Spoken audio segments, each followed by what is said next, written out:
Good afternoon from Chicago, Illinois, and welcome to Tourist Railroad Connections, More Important Than Ever, Episode 9. My name is Michael Kuehl. I'm the president of Dynamic Ticket Solutions. I'm joined by my co-host, Josh Miller, station manager for the North Shore Scenic Railroad. As the pandemic continues to paralyze the world, and most importantly, everyone here, the tourist railroad industry, more than ever, we need meaningful connections. None of us have the right answers to how to navigate these uncharted waters. No one has ever dreamed of the scenarios we now face.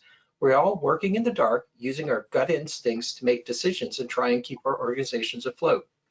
Today, Josh and I, along with our panelists, will be furthering the conversation we started 9+ weeks ago. We do not have all the answers, and we're not claiming to be experts. We are facilitating a dialogue to share ideas and to help establish or reestablish connections.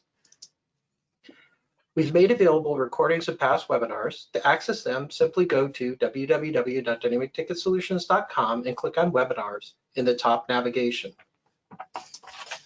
We would encourage you to participate in our discussion. On your screen, you should have a dialog box entitled Go to Webinar Control Panel.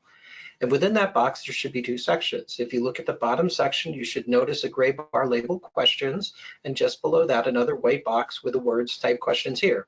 Simply type in your questions and either hit return or send, and we'll do our best to work your questions or comments into our conversation. Oops. So, week 9, Josh. Yes, how exciting. 9 times. Very nice.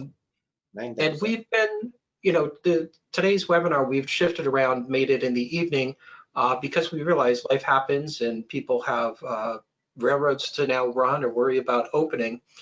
And Josh and I both really enjoy doing this, but we're struggling to figure out where the balance is to be effective and be a resource to you, but not be burdensome at the same time, because you can't make the webinar. And we do see value in doing them live because people have the opportunity then to submit questions versus just watching a recorded video. So, we're looking and we're trying to find a balance there and what might be the best frequency to have these webinars and what time of day. Yeah, you're right, Mike. I mean, it's a matter of, should we do weekly? Should we do monthly? What are people looking for? Our specific audience here of the people we have had on these webinars, and some of them have been with us from the beginning, and thank you so much for sticking with us. These are the managers and the people who run our industry, the tourist railroad industry. And it's been really fun to have these discussions as they relate to COVID-19, but we're starting to discover that we're able to share all kinds of great ideas together, as we will here in just a couple minutes, that really benefit everybody. So the question is now that we're going back to work and we have to run our railroads, how often should we get together as managers of tourist railroads? We want to, I guess, encourage you to just, if you could use the feedback box there, or submit your questions and let us know what might work for you, and any suggestions you have, we welcome them, and we'll see what we can do. So Josh, do you want to take things over? You bet. Thank you so much, Mike, and thanks everybody again for being here today. I'm looking forward to our talk. You can see some of our panelists here that we have with us. Coming up here, we're going to talk with Rick Burchett from the Chehalis-Centralia Railroad in Washington. We've got Tim Andrews, who's the president and CEO of the Tennessee Valley Railroad Museum. And we have John Bush from the Cumbres and Toltec. And of course, me, Josh, in Duluth, Minnesota, and the North Shore Scenic Railroad. We're really spanning the entire continent here with representation from the entire country of various tourist railroads. So the 4 or 5 of us here are going to have a great conversation talking specifically about railroads are up and running. The 3 panelists we have here with us today have trains running on their track and passengers behind them. And so how does that relate to the current climate of the world with COVID-19 and having gone from a shutdown mode to now having tourists on board and running excursion trains? So that is our main topic for today. And just a reminder that question box, which is perhaps on the right side of your screen or the left side of your screen, please use that.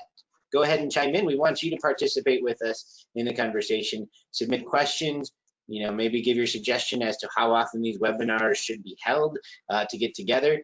And the other thing that Mike also has made available all of our previous episodes. So you can go back and watch our previous 8 episodes on dynamicticketsolutions.com.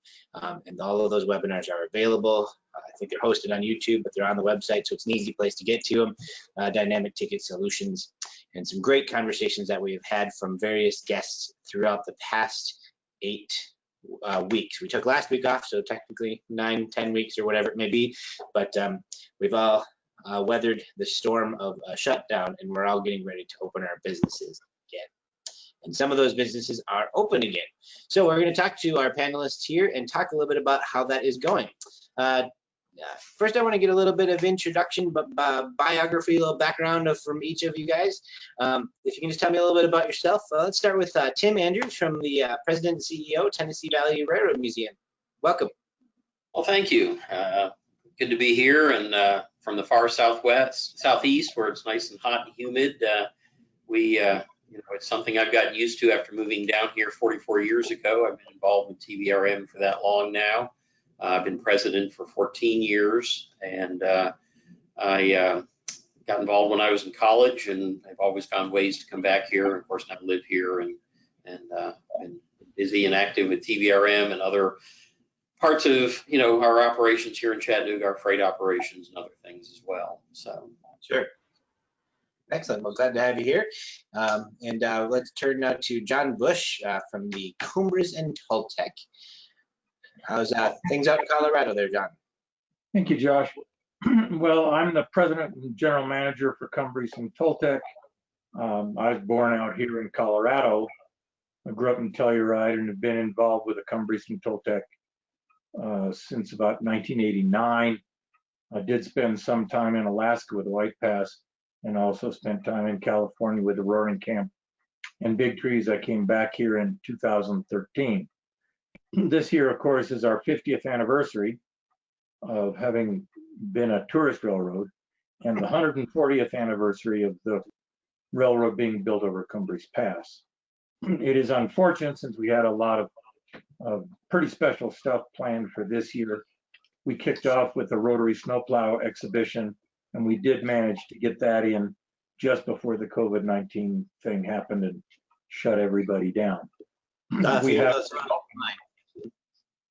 We have reopened as of the 13th and are currently running out of Antonito. Of course, the Cumbres and Toltec operates in 2 states, Colorado and New Mexico. And so we have sort of 2 different jurisdictions that we have to satisfy. We have received authority to run out of Colorado, and New Mexico has been gracious enough to allow us to operate through New Mexico to the midpoint at Osier, which is also in Colorado, but we cannot originate any trains yet in New Mexico. Can you cross the state border or state line? Yeah. Okay. Yeah. The interesting thing about this railroad, of course, is almost as soon as you leave Antonito, Colorado, you're in New Mexico. Right. Almost as soon as you come in New Mexico, you're in Colorado. So it's kind of topsy-turvy that way. We are hoping to get permission to operate. The governor is having a news conference even as we speak. We suspect that we will not get authority today for 1st of July, but we are hoping we will get authority by mid-July. Sure. Well, excellent. Well, welcome to the program. We're going to turn to Rick here out in Washington. Tell us a little bit about yourself, the operation, kind of your current status. I've been with the railroad for 28 years now. I can't believe it.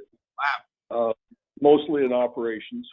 I've had various offices in the organization also, but now I'm just a board member, and it's so nice. We opened up last weekend, and it was very, very productive. We own 10 miles of track along the Chehalis River, so it's a very pretty ride.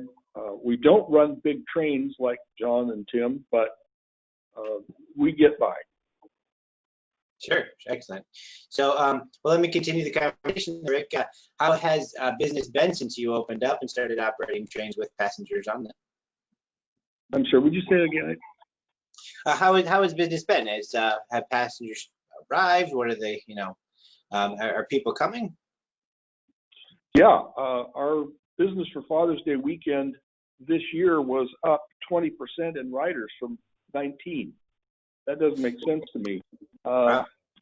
We operated 2 dinner trains Father's Day weekend last year also. So our ridership per train was up 44% this year. Wow. We asked people to wear masks and self-distance, and they were pretty good about that. We have a pile of masks on the desk that they can take for free, and we've gotten some good donations because of it. Interesting. Did you run additional runs of reduced capacity? I mean, I'm trying to put the correlation together with an increase in business if, if you had less capacity or however you worked that. We're just running a 2-car train, and normally we could sell 140 tickets. We were limited to 50 for phase 2 in our state. On Friday night, the governor approved us for phase 3, so we went to 75, and we were running over 50 people on several of our trains, which is small for John and Tim, but that's good for us. Sure. Excellent. Well, let's turn back to Tim there. Tell me a little bit about how your operations, guests coming, how business has been, the response so far. We opened 4 weekends ago. This is our 4th weekend. We actually, the week started today, and we started out with just 2 days. We called it a soft opening. We weren't quite ready at Labor Day, although we could have opened under the state guidelines. Memorial Day. I'm sorry? You mean Memorial Day? Memorial Day. I said Labor Day. Sorry, I'm already planning ahead. Memorial Day, we could have been open. The state, we're not quite as bad as Georgia, which opened really early. We could have done things a few weeks later, but with all the changes we had to make in the depot, getting ready for one-way traffic and touchless fixtures in the restrooms and a remote area where you didn't come into the waiting room and cluster together. We now group everybody outside. Had to get all that ready to go. So we opened. So this is our 4th weekend. We did just a 2-day weekend. We're now currently running a 4-day week, Thursday through Sunday. And that includes steam on the weekends, diesel for the first 2 days. Capacity is about half of a car. If it's 50 seats, we're getting about 25, 26. We use the social distancing, of course. We have car hosts that make sure that the people are seated correctly. We request that they wear masks. We'll provide them. They don't have them. We also sell them in the gift shop. If you want a 4501 number plate on your gift shop or on your face mask, you can get one. And even the deli and the gift shop have been turned into kind of grab and go kind of things because the health department doesn't want to do, real serious food service and things that slow people down and bunch them up. So we've been, pleasantly surprised with a 4-day week. We normally would be open 7. We're probably running, if our normal train's 150 seats, we've added a car, and we're probably handling somewhere in the neighborhood of just about half of that, and we're pretty well patronized. Excellent. Well, it sounds like things are going fairly well. Let's turn the conversation a little bit to things that you were preparing and how you've altered your business. You guys have touched a little bit about. It sounds like it's a masks requested, not a requirement for everybody. Is that right? That was last week. Our governor has now mandated masks for everybody on the train or at a business. Interesting. Outside, yeah. Sure. Our model, Josh, is a little different. We're at the moment operating 4 days a week, only out of the Antonito end. Right. Wednesdays, Fridays, Saturdays, and Sundays. We will go now to a 6-day week model, also all out of Antonito till at least the middle of July. Our trip, of course, is an all-day trip, departing at 10, returning about 4:30. We do require masks of all the passengers. We are running 16-car trains with 3 open rider gons, and that allows us to accommodate 120 people. So we're limited to 10 people per car. We take everybody's temperature when they arrive. We mandate that they must wear a mask if they're going to ride, and they have to keep it on. The response has actually been quite good out of the passengers, and we in fact get a lot of people who are grateful that we are in fact taking that level of care. So that is all working pretty well. The social distancing thing obviously creates some real challenges as a 16-car train. For us, normally we'd be able to haul about 400 people on it. So at 120, we're down at about 25% capacity. On the other hand, it gives everybody an opportunity to see a nice long train winding its way through the wilderness. So Absolutely, everybody's got a lot of space to stretch anyway. they've got a lot of space, yeah. Sure. Well, let me ask you about enforcement of some of these rules then. We're now talking about wearing masks and as a requirement, and then various social distancing aspects, limited space, and space in between people, and reduced capacities in cars. How has it been going in terms of an enforcement with guests? Are you constantly having to chase after people and, hey, put that mask back on, or whatever that may be, or have people been following along pretty well? There's been very little need to reinforce it. There are a few people, and we've had to have the conductor. Of course, all the train crew wear masks and gloves the entire time, and it's a PR challenge to make sure that they understand the necessity of wearing the mask. But I think largely it's been well received. Of course, our customer base is largely what has been seen as the at-risk population out there: older people older than 50, older than 60, and so they are generally appreciative of the fact that we're taking the extra care. So all in all, it's gone pretty. There've been a couple of people who've been sort of recalcitrant, and we do meet them when they first come on the property and explain to them that it's simply a requirement and they have to do it. So I would say largely that's been pretty successful. Our crew works pretty hard at making sure that they, quote, sell it, to the passengers. Safer for everybody, kind of a thing. Mm-hmm. Yeah, and we also ask them whether they've got any COVID-19 symptoms before they board the train. And I think our passengers are encouraged by the fact that they know that everybody else that is on the train has essentially reported as being symptom-free, within the proper temperature range, and is wearing the mask. Excellent, that's good info. Tim, thoughts on enforcements? Well, we're kind of the same situation as far as our employees are all masked. We're sometimes sure whether we're not being robbed by train robbers or actually that's the conductor, but because some of them wear the bandana type masks and things, so it's kind of fun. But typically when they come up to this, what we call the advanced ticket office, we'll ask them, there's 3 questions that they read, they answer, and obviously if they answer no to any of them, we suggest that they come back another time. We've actually not had that happen yet.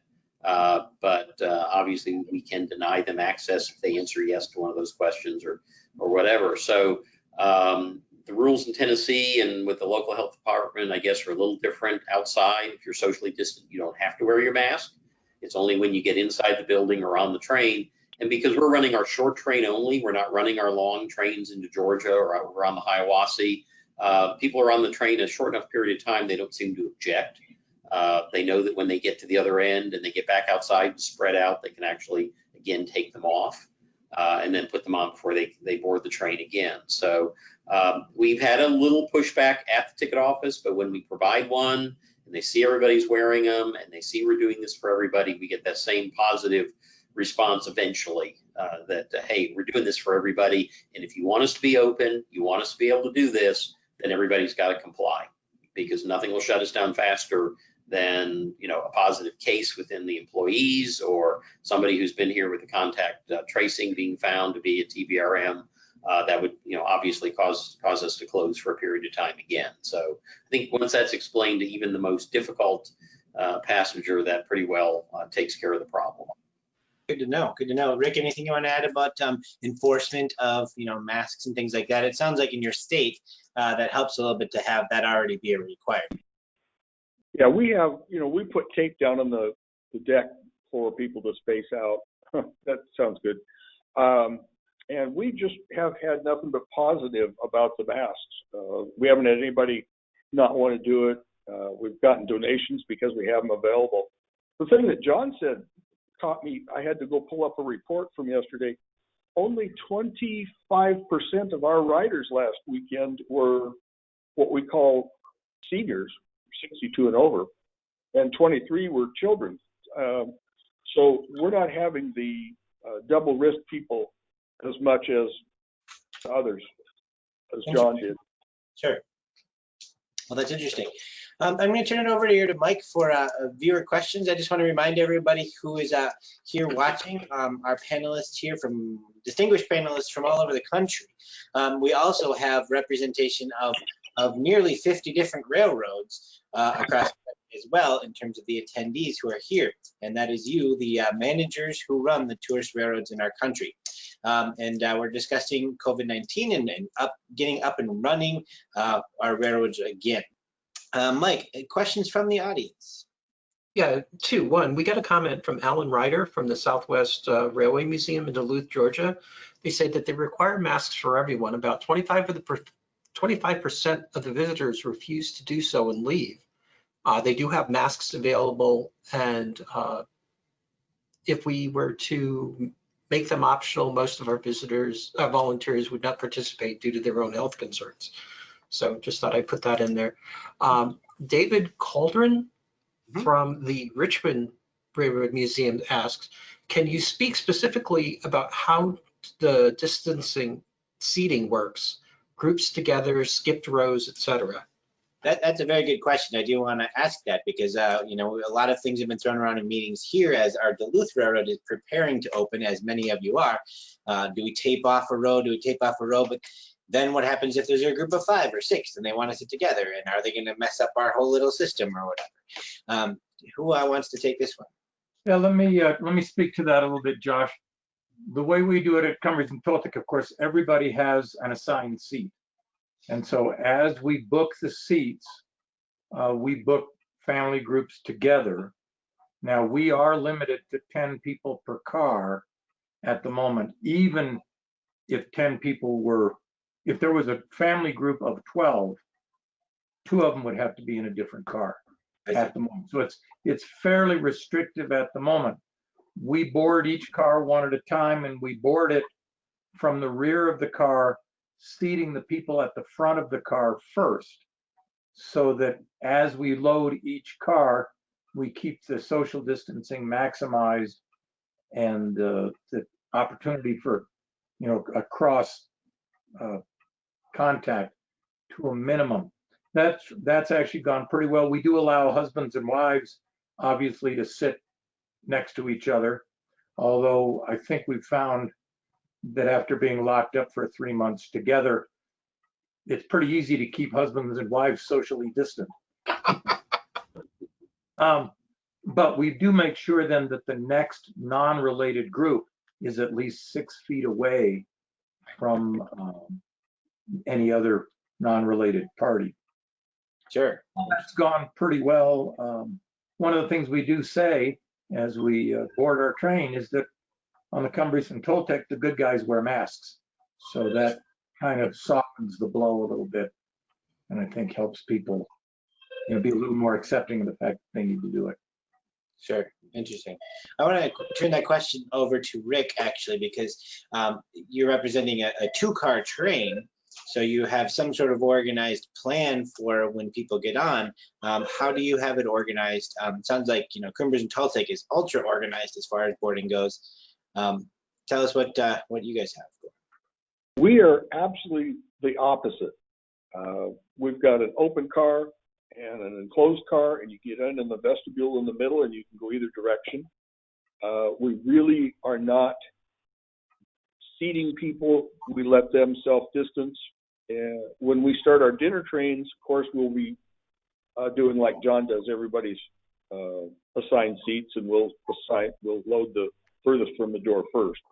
But for our 2-car train, it's just open seating, and people are doing it. They're self-distancing. We have groups of 20 that are together, and we have groups of 2 that are away from them. Interesting.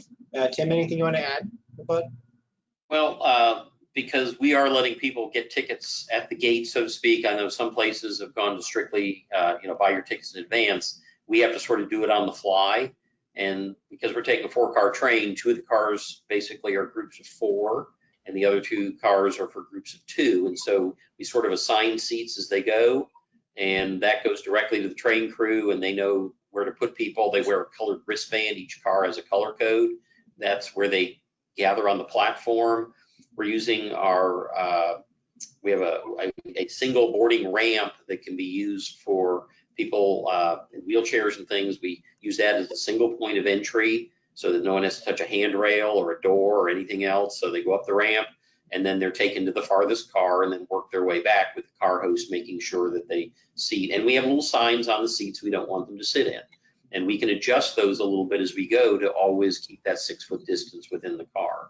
And so we sometimes can do a few more passengers because of larger groups all being together and those kinds of things.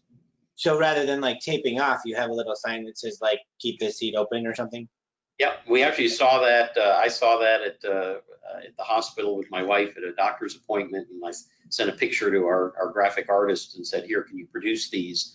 And so she made them, and we laminated them. And so we can kind of play Tetris with every train. We've spread out the train departures so we have time to both clean the train, do sanitizing and those kinds of things between trains.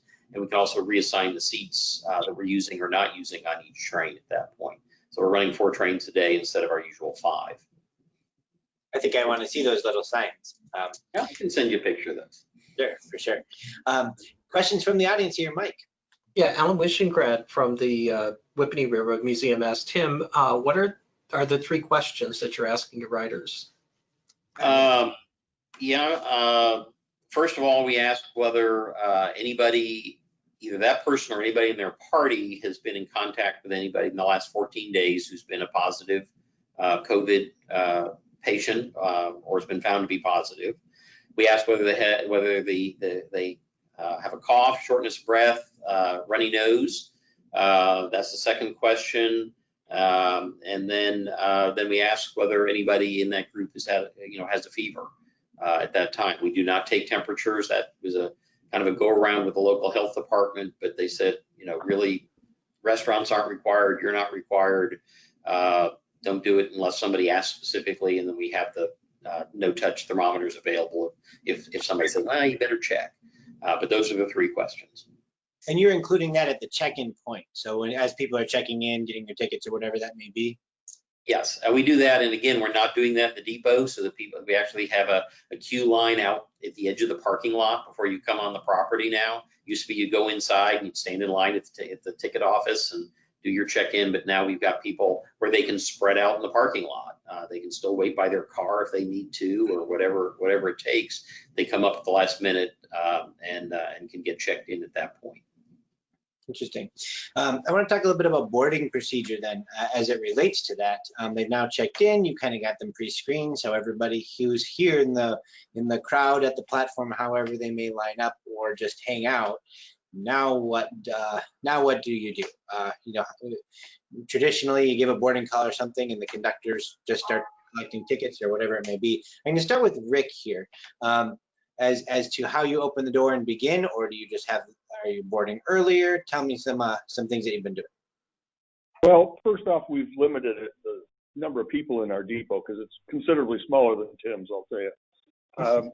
But we have a queue line along the edge of the deck that's roped off and markers on the deck. So people are kind of wandering around. We have a large deck.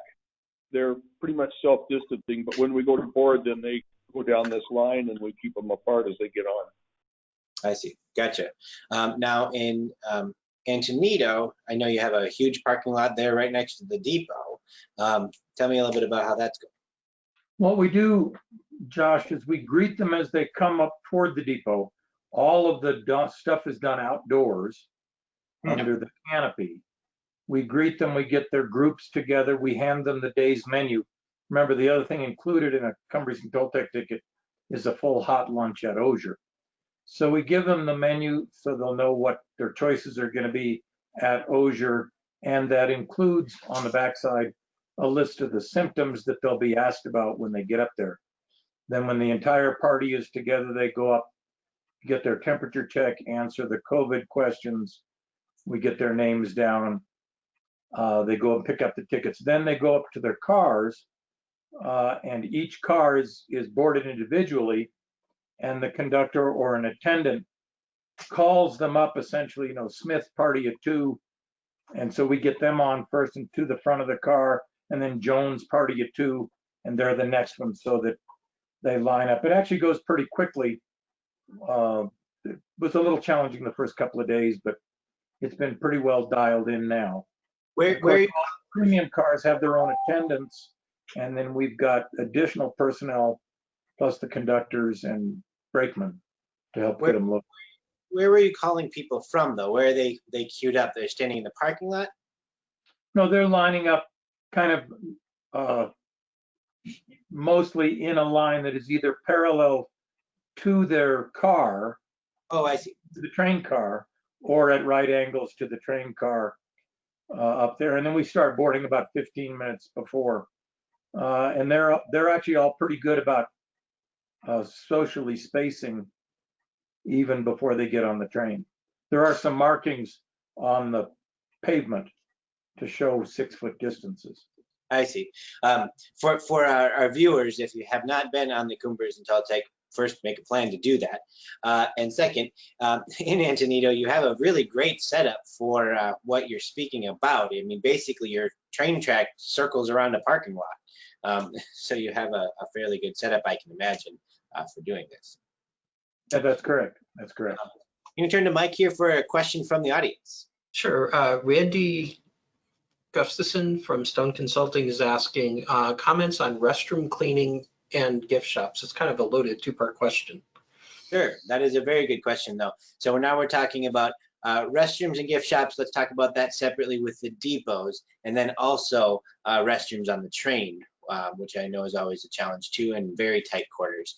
Let's see. Let's start with Tim there, as it relates to your station and people using restrooms and gift shops. Well, a couple things. The comment that Rick made about our depot being so much bigger, we took all those big heavy benches out, which the folks in the facilities group really love because they weigh about 900 pounds a piece.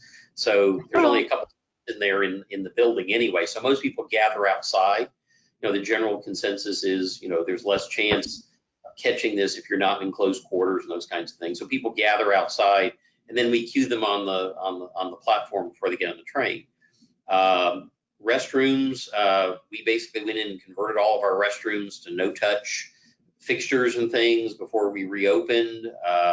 We have a on-staff person who is a janitorial person who also will go on the train and do cleaning between trains, and then also every 30 minutes we go through the depot and clean frequently touched surfaces where people can make contact with doorknobs or handles or those kinds of things where it's just impossible to make them no touch.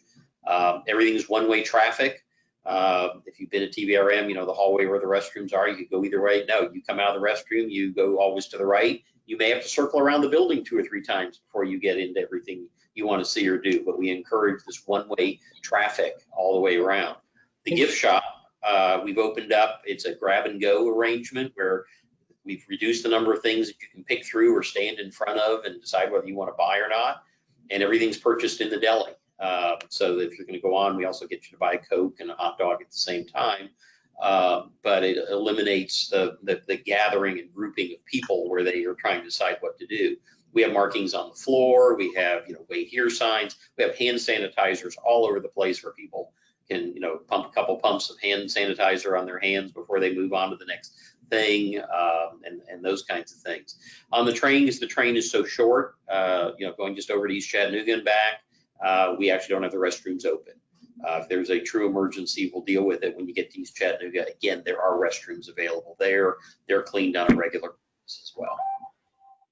Interesting. So it sounds like you really spend a lot of time planning things out. Rick, John, either of you want to chime in about your gift shops and how you're relating those things? At Antonito, we limit the number of people who are allowed in the depot where the gift shop is, based on the square footage of the depot. The restrooms, both restrooms, open to the outdoors, not in from the depot. Sure. They get cleaned. Typically, our customers show up about 8:30, quarter to 9, till just about 10 o'clock. So we've essentially got them on the property for perhaps as much as an hour and a half.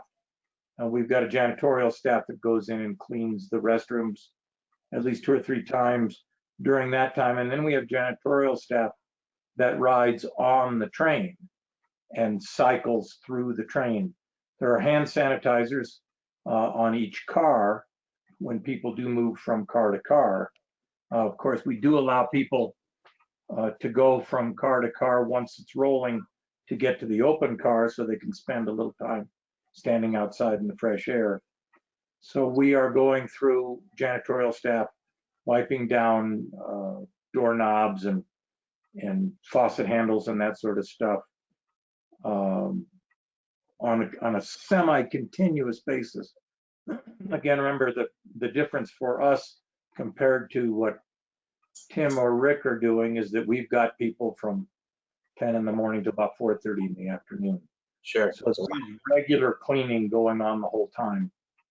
Sure. Rick, anything you want to add to restrooms on the train?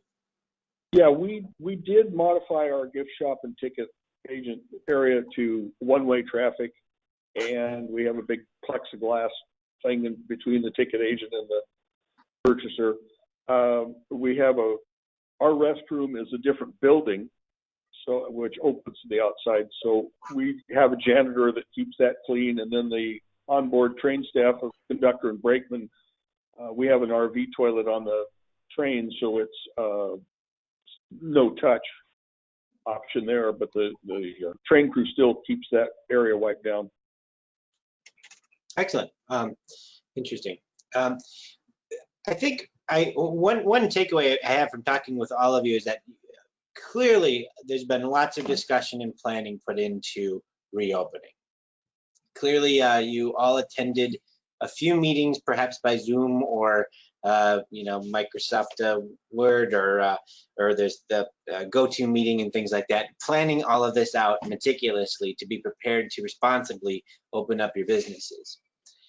In all of the discussions and planning, what kinds of things did you plan for that perhaps was something that you don't have to worry about? When you had a meeting, this was on the list and we were going to do this thing and we were all prepared, we opened up and we were going to enforce this one thing, and then as it turns out, this component of our COVID-19 plan was either not necessary or was taken care of, or we spent a lot of time for nothing. Is there any one thing that stands out to you? Perhaps nothing. No, well, if anything, you may overplan a little bit. We obviously, listened to the webinar that was done on the Heritage Rail standards that came out. We kind of looked at those and what would we adapt to fit our specific needs, because every state has their own rules. And, we weren't quite the wild, wild west here in Tennessee. Georgia, took that, for us, but they weren't as tight as people are in some of the other states. So we made choices to do things probably more than you would find elsewhere. A lot of other attractions in Chattanooga, other than trains, haven't even reopened yet. And so we had to sort of talk to the Rock Cities and Ruby Falls and those people who were open and find out, what were they seeing and what were the reactions that they were getting. We talked about not letting people get drinks out of the cooler in the deli, and the health department said, but think of people going to a convenience store. They do that all day long, and there's nothing we can do to stop it. And exactly, yeah. Don't do it unless you want to. It's not necessary, and it's not looked at as one of the key areas where you were going to pass this along anyway. So, we probably, overdid some things, and we haven't had public pushback on them. So we're going to continue doing them until we see that there's just no need to. Interesting. Rick or John, something that stood out that it was, extra? We did it a little differently. We didn't overplan. We said, this is so fluid, we don't know what direction to go. And as things progressed, then we were able to act on that. But we did not go whole hog answering every question because there were just too many of the situations too fluid. So let's react to what we know. And it went pretty smoothly. Excellent. Mike, a follow-up question? I actually have one personally. Now that you're open, how has this affected your business? Are you continuing? Are you forced to continue now evaluating what you're doing to make tweaks in it, or is it okay? We're open now. Let's just continue on. Are you talking in terms of COVID related policies and procedures? Yes. Yeah. Exactly. So you've opened. You have policies and procedures in place for COVID-19. The question is what are you scaling things back, or let's go to John. Well, of course, in New Mexico, we're still not given permission to open. You know, both Colorado and New Mexico have been pretty intent on the trying to keep people safe. So we have not had the same experience that went on in Texas, Arizona, California. We are here. We really do take to heart the old rule in the rule book: in case of doubt or uncertainty, the safe course will be taken. And so we are modeling that for both states to ensure that they recognize that we're taking the safe course. We spooled up to do it that way and have it's some struggle, but generated enough extra management manpower to pull that off. So at the moment, we're not backing off. Obviously, if we get an indication from the state that we're allowed to relax, then we probably would. But at this point, it's all going essentially according to plan. Now, unlike the rest of you guys, you know, we're dealing with a total of 120 people a day. You know, so it's not like there is a crush of people that are coming out hour after hour after hour. And of course, once we've got them boarded and the train's left, that part is done. And Antonito being what it is, once the train is departed, there's not a whole lot of other people hanging around the depot until the train returns. Anything else on that, Mike? That's good. Okay. Sure. A couple of questions when people are signing up. Alan Camp from the Branson Scenic Railway asked, what train capacities are being used? They're using 50%. How would their numbers comparing to last year as a percent? And he's reporting that Branson's 60 to 75%. So I guess that's planning your capacity. That's a good question. I'm going to turn this one to Tim here. At least as we've looked at it here in Duluth, you know, all kinds of guidelines are out there, right? And the question that we've talked about in these webinars prior has been all along, you know, where does a railroad fit in? Are we a restaurant? Are we an attraction? Are we a building? Are we a store? What exactly are we? And are we transportation? Where exactly do those capacity limits fit in when you're talking about, you know, it's a 60-person coach, but you have 5 of them or 10 of them or 2 of them? Now what's the 50% capacity or 25% capacity? And so how have you looked at those capacity issues as it relates to your business? I'm going to start with Tim on this. Sure. Well, there's a couple issues, and I think I said earlier, we've added a car to the train. You know, on a Saturday for Chattanooga, just the local train, you know, 600-person day is a good day, and holiday Saturdays may be a little better than that. We're probably maybe half to 3/4 of that during the week. So that's close to the capacity we're operating right now, and we're filling those trains up. Saturday, we're coming up short. And so overall, it kind of balances out. You know, it's the rules in Tennessee, they didn't get quite so far into the, you know, maximum numbers of people that can be there at a single time, like you do for an event like a Thomas or Christmas or something like that. So we haven't bumped up against any of that yet. And it's something that we'll have to look at. What are the rules when we finally want to do an event or a larger group of people or something along those lines? So like I said, we're probably hurt a little bit on Saturdays for these kind of trains, but we're better than, we're at least equaling what we would do on the off days, so to speak, during the week and those kinds of things. Excellent. Rick, do you want to touch on this a little bit about how you looked at capacity? It was a little bit easier to do the math, I guess, when you're looking at a 2-car train. But Yeah, well, we were limited by our phase to less than 50 people, 49 to be exact, and then all of a sudden Friday night it went to 75. So, but for a 140-car train to be maxed out at 75, what we're doing is we have a higher percentage towards our capacity because our capacity is less. Does that make sense? I think so.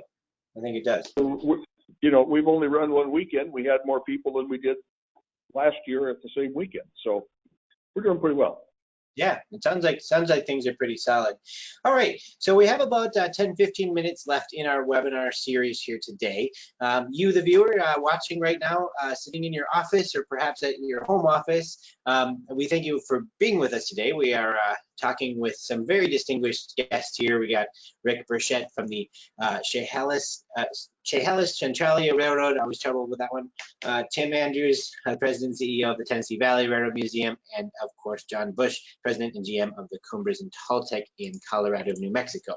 I want to remind everybody that you can ask questions and participate via the question box there. We also like to hear from you, just statements. If you'd like to say, hi, we're up and running, just letting you know, and then participate there. I'd like to ask the question of operating your railroad. This actually was brought up to me by one of our staff members who was kind of leery about coming back, and the question was, are we operating for financial income at this point? Are we operating because of our mission statement?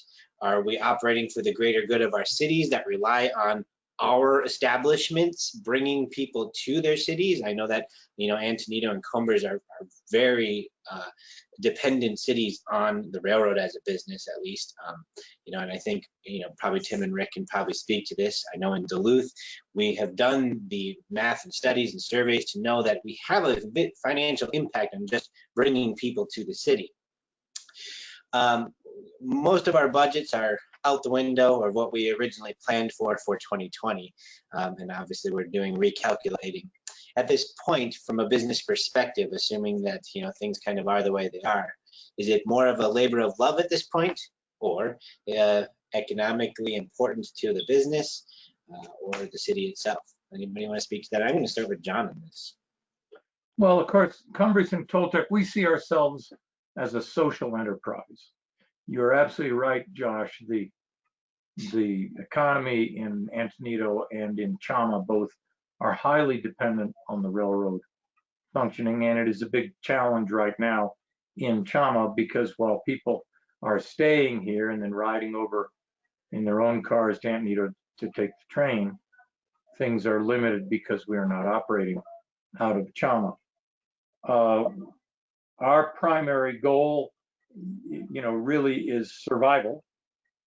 If we can make it to the end of May of 2021, so we are constantly very attentive to the cash flow. We do not plan to make any money this year, and we plan to not lose more money than puts us in a position where we ran out of gas before we got to the gas station, and the gas station is at the end of May next year. There is some challenge in terms of staffing. Obviously, all of our people are paid. It's not a volunteer organization. The Friends are volunteer, but the operation of the railroad is paid staff. So we're trying to be very careful there. At the same time, because we are primary source of employment, we're trying to make sure that the people we have on, have a decent chance of making enough money to survive and stick with us. Sure. Our employees really are the core of the business, and without employees, you're kind of, the machinery will last, but if you don't have people that know how to deal with it, then you're in real trouble. So that's a major focus for us, is trying to hit the sweet spot there, and it's challenging. For sure. Keeping the fuel going, and the coal and the fire and whatnot. Tim, operating your railroad? I think probably, we have a freight subsidiary that thankfully is kept busy. People keep buying Little Debbie snack cakes, so we keep moving sugar for ADM and other people. But VW's back, and we're moving cars again and all that. But kind of like John, we have a staff that is full-time. We also have a lot of part-timers. They're on furlough or have been laid off right now, and we've not brought them back. So, we're trying to keep, as we say, the meter from not spinning backwards. If we can carry enough passengers to cover our fixed costs and in the labor side, then we think we're doing pretty well. We're going to keep trying to build on the business where it makes sense, as far as levels of business going forward in the fall and obviously Christmas time. But then we've got a dead period January till next April, just like everybody else does. How do we get over that? And, how do we get through that? So, keeping the employees going and keeping the business alive are kind of the two major things that are reasons for being open. I see. Rick, what are you doing it for? We are mostly volunteer. We don't have any full-time paid staff. Our train crew is paid when we're hauling passengers, and we have a ticket agent that works 2 days a week and a janitor that works 2 days a week. That's it. The rest is volunteer, and it's a lot of volunteer hours. But our economic impact on the local community is huge, and it's noticed. And we get money from the city for marketing through lodging taxes because we're such a huge impact. So it's made you a labor of love for those of us that are doing it, and a huge impact. And we are hoping to pay our bills this year. If you have a railroad, there's money going out the door every month, whether you run a train or not. There's fixed costs, and we're covering our fixed costs and our operating costs right now. So that's a good thing. Good to hear. Questions from the audience, Mike?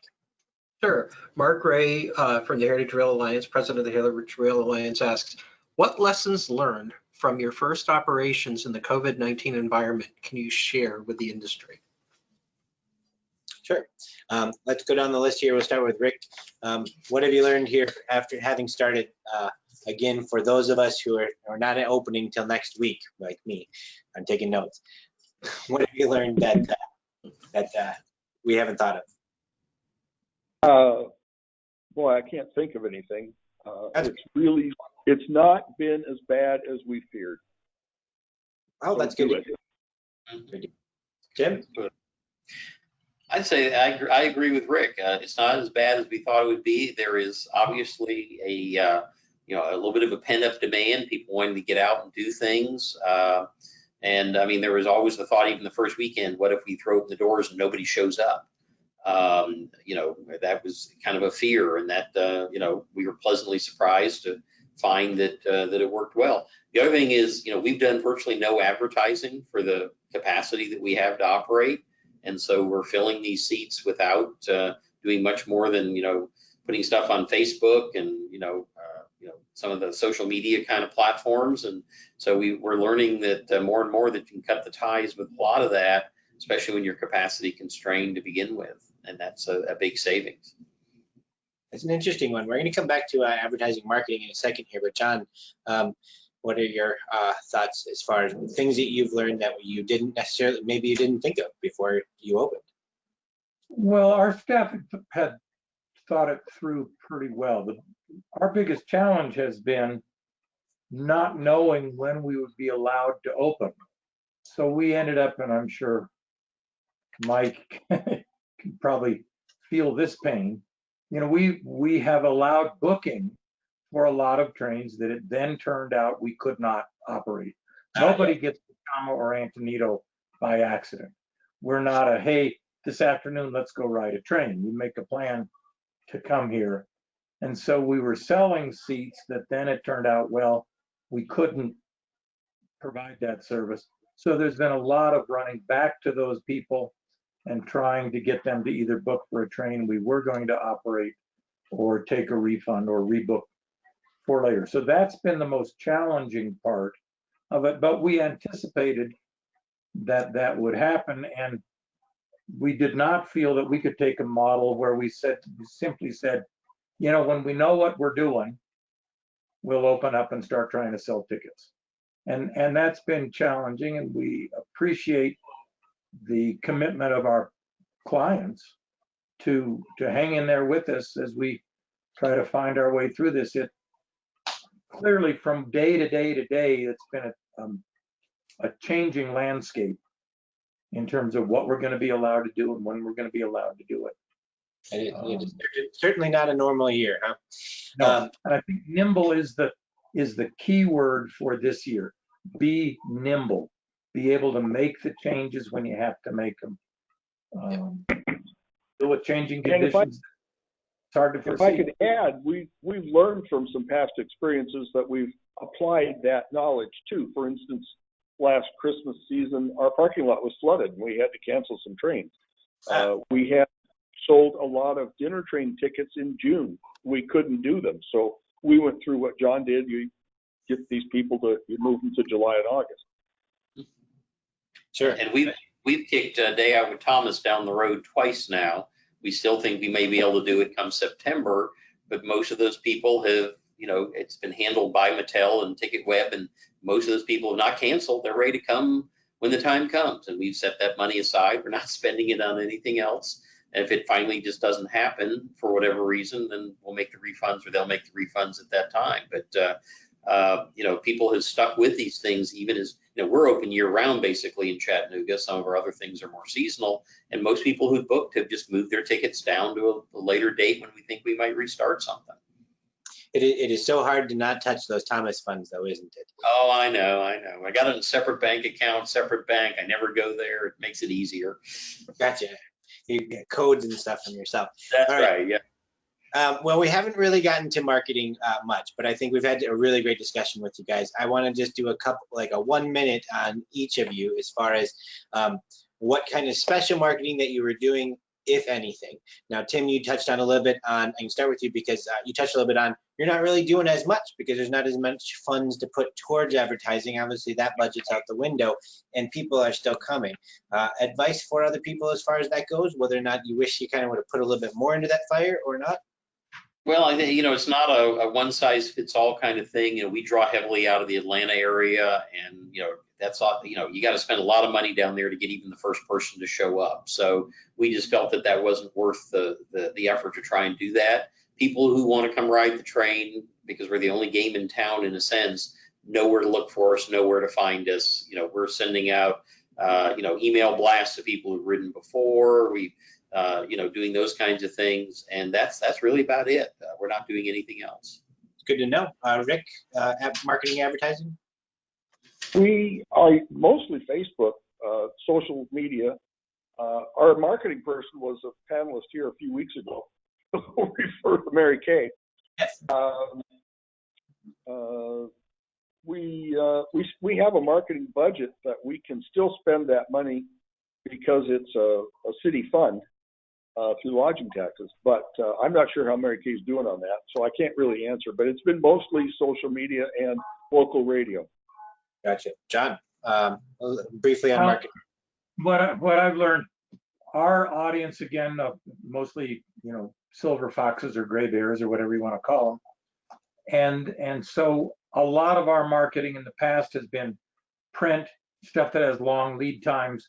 Once COVID hit, we certainly discovered, oh my Lord, I wish we hadn't put so much money into print, because now we're advertising something we're not actually able to sell. Yes. We pulled back as much of that as we could. Our focus is social media and digital advertising. The stuff that we can, again, get quick response times on, trying to stay nimble with that stuff. We're using a lot of Facebook and Instagram to try to keep the awareness and interest level up in the railroad so that they can tell what is going on. Now, we did sell a lot of the Victorian Iron Horse and other events for this 50th anniversary year. And fortunately, with our customer base, they largely said, you know what, I'm coming whenever you do it, hold on to my money. And That's so good. we're very grateful for that. And I know this isn't supposed to be a plug, but I do kind of want to put in a plug for DTS, because with all of the changing stuff, they have been very helpful in allowing us to do things that are somewhat different than we did them in previous years. Different reports that we need, and being more nimble on how to handle online refund stuff and things of that nature. So Thank you, I John. guess that's mostly what I can say on the marketing side, and a little plug for there. But Well, Mike has been a huge help, I think, to us all, and I guess dynamically taking care of us with lots of great solutions. There we go. Enough, stop. All right. Our distinguished panelists, I really want to thank you guys. We're up against the local news here on our network, our train network here. So we're gonna have to wrap up here. But I do want to wish you guys the best, and best recovery summer and getting things ready. Stay safe on your railroads. Huge thanks to Rick Burchett, Tim Andrews, and John Bush. I'm Josh in Duluth, Minnesota. Turning it back over to Mike. I too want to thank Tim, Rick, and John for joining us today. We hope that you found this helpful and would like to encourage your feedback. Our next webinar right now, we're scheduling for or targeting the last Thursday in July, which would be July 30th. There's 5 Thursdays in July, where we'll be continuing the conversation. We'll be getting out an invitation shortly, so please watch your email. And please give us feedback if you think we should be doing it this differently or at different times. We're just trying to learn. We want to continue doing this, and we want to be effective for everybody. So please, send an email to me to let me know, and we'll figure out what's best. Feel free to share the invitation with other people that you think might be able to benefit from our conversation. Let's all stay safe and stay connected. Thank you. Bye-bye, guys. thanks for having us. Thank you. Bye.